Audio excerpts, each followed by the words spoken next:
김영재 원장이 왜 믿음직스럽지 않느냐, 왜 이상하냐. 어제 국조특위가 이 내용을 좀 확인을 했습니다.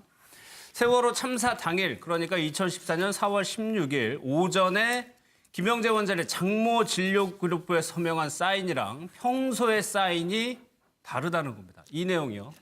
박영선 위원이 이 부분을 좀 지적을 했는데 좀 내용을 좀 듣고 오겠습니다. 들어갈게요. 아니 이렇게 하지 마시고 앞에까지만 가겠다고요. 제가 좀 둘이 불만.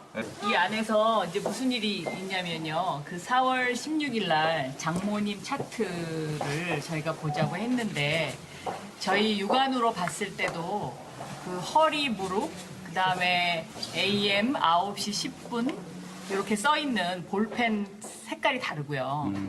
그다음에 그 김이라고 사인을 했는데 그 4월달 전체의 차트의 그 김 사인하고 그날 사인이 달라요. 조작하려면 좀 정교하게 하지. 그래서 지금 윤석열 검사한테 전화를 해서 특검팀의 검사 한 분하고 수사관을 오셨으면 좋겠다 그래서 출발했다고 연락을 받았어요. 예. 그래서 오실 거예요. 그리고 그거를 너무 지나치게 방어를 하고 못 만지게 해요. 그러니까는 그 막 지금 진땀이 막 다 나셨어요. 그러면서 이거 한번 볼게요. 오른쪽이 김 원장의 평소 사인이고 이게 왼쪽이 세월호 참사가 일어날 때 사인인데 육안으로 보기에도 좀 다르거든요. 그렇습니다. 그 왼쪽 글씨체를 보면 펜도 다르고 뭔가 꾹꾹 정자체로 눌러 쓰는 습관이 있는 사람의 글씨로 보이고 오른쪽 글씨를 보면 거의 왼쪽으로 상당히 많이 기울어져가지고 그렇죠. 흘려 쓰는 글씨거든요. 근데 이 오른쪽에 있는 사인이 김영재 원장이 평소에 계속 쓰던 사인이고 또 국조특위 증인하면서 사인을 했던 사인도 비교해보면 오른쪽 것과 비슷합니다. 그러다 보니까 이제 국조특위에서 육안으로 봐도 전문가가 아닌 사람이 봐도 이렇게 다르니까 문제가 있지 않느냐라는 것인데요. 잘 보면은 지금 화면 보시면 그 위에 포폴이라는 영어 글씨가 있잖아요. 근데 또 그거는 약간 육안으로 봤을 때 비슷한 부분이 있거든요. 그래서 저 전반적으로 포폴이라는 글씨는 누가 썼는지, 밑에 서명만 글씨체가 다른데 저거랑 김영재 원장 것이 맞는지 이런 것들을 이제 특검에서 원본을 가져갔다고 알려져 있기 때문에 일반적으로 글씨체가 좀 다르다. 위조일 경우에 의심되는 경우에 필적 감정이라는 거를 하거든요.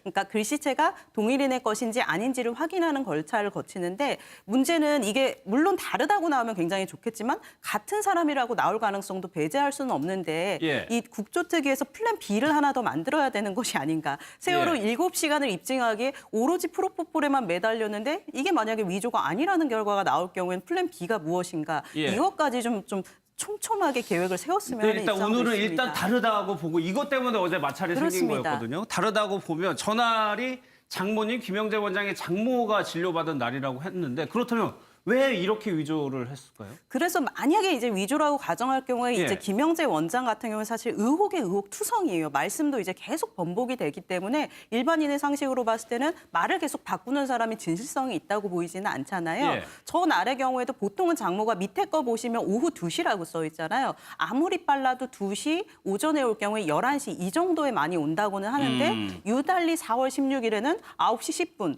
문 열자마자 와 있었고 서명도 다르고 또 저거를 본인이 협조해서 주지 않겠다고 굉장히 이렇게 다투고 여러 가지 상황이 있었던 거로 봤을 때 뭔가 좀 의심 가는 게 있고 숨기고 싶은 게 있지 않았느냐라고 좀 의심해 볼 수 있습니다. 아니 그럼 첫 번째로 제가 볼 때는 이거는 지금 이거는 저기 핵심이 아닌 것 같아요. 왜냐하면 지금 이걸 알고 싶어하는 게 김영재 원장이 4월 16일 날 청와대에 들어갔다. 이거 지금 보자는 거죠. 그것 때문에 지금 이렇게 하는 거잖아요. 그런데 지난번에 우리가 이제 그 김장수 전 장관 오셔갖고 얘기했는데 물론 그분의 말이 100% 다 사실이라고 생각하지 않더라도 지금 나와 있는 거 보면 거의 오후의 행적은 나와 있잖아요. 오전의 행적이 지금 문제인 거지. 제가 볼 때는 그날 이분이 거기 청와대에 들어갔다는 거는 좀 신빙성이 낮아 보여요. 뭔가 이거는 다른 걸 감추려고 하다가 개인 비리, 개인 위법. 그건 우리가 알 수가 없지만 그래서 제가 볼 때는 이거는 지금 헛다리 짚는 것 같고요. 특검에서 뭐 금방 밝혀지겠지만 왜냐하면 특검도 사실은 이거는 헛다리다라고 알 거예요. 다만 국회의원들이 전화해서 이거 확인해달라, 뭐 수사관 보내달라 이러니까 이제 그냥 그걸 거절할 수는 또 없잖아요. 그러니까 보냈지. 제가 볼 때는 저거 가지고는 문제는 안 되는 것 같습니다. 좀 의혹이 늘 나오고 있는 것이 골프를 친 것까지는 맞는데 골프장에 저 톨게이트 가는 시간과 병원이라든가 그 자택에서 그게 상당한 갭이 있다는 거죠. 그 예. 시간에 말하자면은 알리바이를 갖추기 위해서 골프장을 간 거고 그 시간에 청와대를 들려서 간 거 아니냐. 그게 이제 그런 특조위원들이 의혹이 생각하는 지금까지 의심이죠. 가시지 않고 있는 거 아닙니까? 예. 그러니까 여기에서 만약 9시 10분에 장모를 뭐 프로포폴을 맞췄다고 한다면은 저는 이건 좀 상식적이지 않다고 봅니다. 되게 뭐 장모님이 하면은 나이도 좀 들었을 텐데 예. 9시 10분에 나오려면 새벽밥 먹고 나와야 해요. 일찌감치 여자들은 그렇죠. 또 뭐 화장도 하고 뭐 이러다 보면은 그렇게까지 하는 경우는 드물거든요. 더군다나 뭐 일반 병원도 아니고 자기 사위 병원에 가면서 그렇게 일찍 나오지는 않는다고 본다면은 예. 지금 그 사인도 그쪽에서는 지금 뭐 자기가 안 하고 간호원이 그날은 했다, 간호사가 했다고 이렇게 해명하는 것 같은데 그래서 이런 부분도 명확하니 특검에서 밝히면은 뭔가 또 그 세월호 7시간에 예. 잃어버린 시간들 그런 부분이 명확하게 밝혀지지 않겠나 하는 생각도 듭니다. 그러니까 왜 김영재 원장은 굳이 이렇게까지 거짓말을 했어야 되냐? 그게 이제 대통령과 관련된 거 아니냐라고 이제 특위에서 충분히 뭐 의심을 할 수 있을 것 같아요. 그렇죠. 프로포폴은 예. 유사 마약이니까 상당히 그 용체에 대해서도 꼼꼼하게 기록을 해야 되고 그 예. 부분에 대해서 관계 당국 보건소 이런 데서 상당히 또 이 검증을 하지 않습니까? 그렇기 때문에 4월 16일 날 프로포폴을 분명히 쓴 것 같아요. 그런데 예. 그것이 지금 장모님한테 썼다고 하는데 장모님이 아닌 딴 곳에 썼는데 그것이 과연 청와대냐 아니냐 그건 뭐 아직까지 밝혀지지 않았습니다만 바로 지금 프로포폴을 어떤 식으로든 다른 용체에 썼을 가능성 예. 그걸 지금 은폐하려고 하다 보니까 여러 가지가 지금 꼬이고 있는 것이 아닌가 하는데 그 어디 용체가 어디냐는 부분은 뭐 특검이 밝혀야 될 대목이 아닌가 예. 생각합니다. 그리고 이거하고 별개로 김영재 원장이 청와대를 한 5번 이상 들어갔다고 했는데 그때마다 그냥 상담했다고 얘기했습니다. 단순 상담을 위해서 5번 이상 들어가는 것이 맞는 것이냐 그 설명이 한다는 그거는 거냐? 그 일반적으로 납득할 수가 없죠. 예. 그러니까 우리가 지금 국조에서 증인들이 나와서 다 사실대로 말할 거라고 기대하세요? 기대했죠. 아니죠. 보통은 뭐냐면 본인에 대한 거는 불리한 거는 그냥 다 모르세이거나 자기 방어. 그렇죠. 예. 자기 방어죠. 그 인간의 본능이라니까요. 예. 근데 우리가 본능을 무시하고 저 사람은 다 사실대로 말해줄 거다.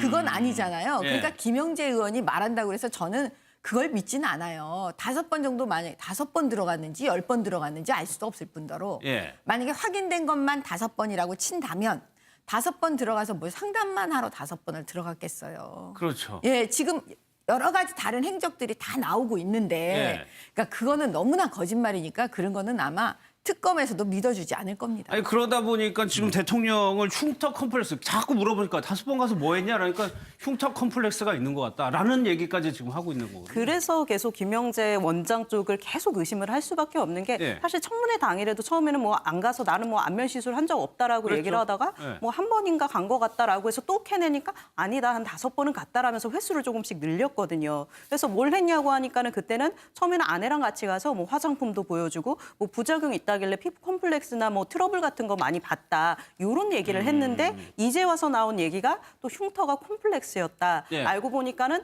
그 거의 한 10년 전에 이제 커터칼로 상처 입은 부분에 대해서 뭐 경련이나 여러 가지로 호소하는 것 같다라고 하니까 본인 주장도 벌써 앞뒤가 안 맞잖아요. 예, 예. 항상 아내랑 같이 가서 색조 화장품도 보여주고 뭐 이렇게 해가지고 결국에는 뭐 중동 순방을 이제 청와대 쪽에서 돕지 않았느냐라는 의혹이 있는 건데 이제 와서 이제 좀 생각해 보니까 말이 다르다라는 게 청문회 날도 보면은 처음에 사진을 보여주니까 오전에는 이거 어떤 시술이냐라고 하니까 그때는 필러라고 바로 하다가 필러인 것 같다고 오후에 얘기했죠. 점심 먹고 와서는 갑자기 아니 어떻게 한쪽만 필러를 맞느냐 아닐 것 같다라면서 또 말을 바꿨거든요. 예. 본인 생각하기에는 아무래도 이 화장품 얘기한 게 또 불리할 수가 있으니까 이제는 흉터 쪽으로 얘기를 바꾼 것이 아닌가 생각합니다. 계속 이제 자기 말을 이어가기 위해서 그렇죠. 거짓말은 근데 계속 예. 거짓말을 제가 좀 낳기 이해가 안 때문에. 되는 부분이 대통령이 커트칼 피습당한 거는 전 국민이 다 아는 사실 아닙니까? 예. 대통령이 지금 그때 공직을 수행하는 과정에서 만약에 진짜 그 커트칼 피습 때문에 얼굴 비대칭이 와서 상당히 지금 심적으로는 스트레스를 받고 있다.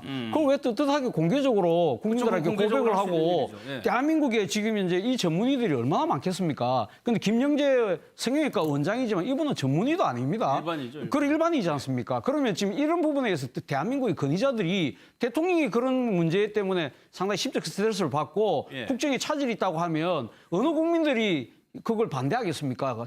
공개적으로 진료하고 시술하는 부분에 대해서 뭐 예. 그런 식으로 다 국민들이 다 납득할 수 있는 부분인데 이 부분을 굳이 김영재 이 성형외과 원장을 밤에 예. 따로 불러서 그 부분에서 상담을 했다? 이 부분 납득이 됩니까? 저는 계속 도저히 이상한 납득이 안 거예요, 되는 그 지금. 부분이거든요. 그러니까는 최순실, 말씀하신 최순실과 대통령과 이 김영재의 관계가 도대체 무엇이냐? 이 사람들의 말로만 가지고는 판단할 수 있는 게 아니 없단 그러니까 말이에요. 지금 그 거짓말을 가지고 그걸 근거로 해서 그걸 판단하려고 하면 안 되는 거죠. 그래도 나온 게 그거밖에 없는 거예요. 그러니까 우리는 이제 전체적으로 예. 이제 여기서 말씀드리는 거는 이게 수사를 할 때 보면요. 예. 그 누구도 자백하지 않아요.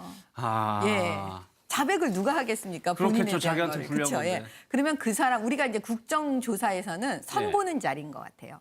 우리 음. 국민들께서 이 김영재라는 분은 이렇게 생겼구나. 장시호는 이렇게 생겼구나. 목소리는 이렇구나. 예. 이 사람은 거짓말을 이런 방식으로 하는구나. 이렇게 선보는 자리지 거기서 뭐 진실을 말해서 뭔가 크게 예. 우리가 얻어낼 거라고는 저는 생각하지 않습니다. 정 의원님 너무 냉정하게 말씀하시고 그래도 지금 너무 궁금하거든요. 검사 출신이니까 뭐 경험칙으로 얘기하는 거고 우리 같은 일반인들의 입장에서는 예. 앞서 얘기했지만 김영재 원장이 옛날부터 김상만 의사처럼 여기 청와대 가기 전부터 이렇게 치료를 받았다 하면 그 사람이 편하니까 예. 뭐 그냥 공식적인 주치의도 있고 자문의도 있지만 편하니까 좀 이렇게 자기가 개인적인 뭐 이런 뭐 스트레스라든가 컴플렉스 같은 걸 이렇게 상해올 수도 있지만 김영재는 그게 아니지 않습니까?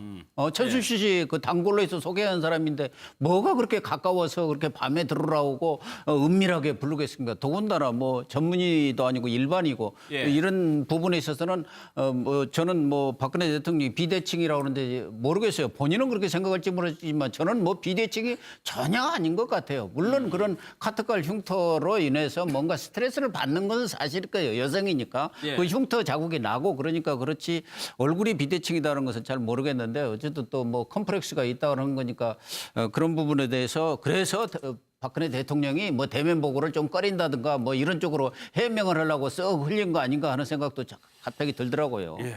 자꾸 좀 의식적인 부분이 계속 남는 것 같습니다.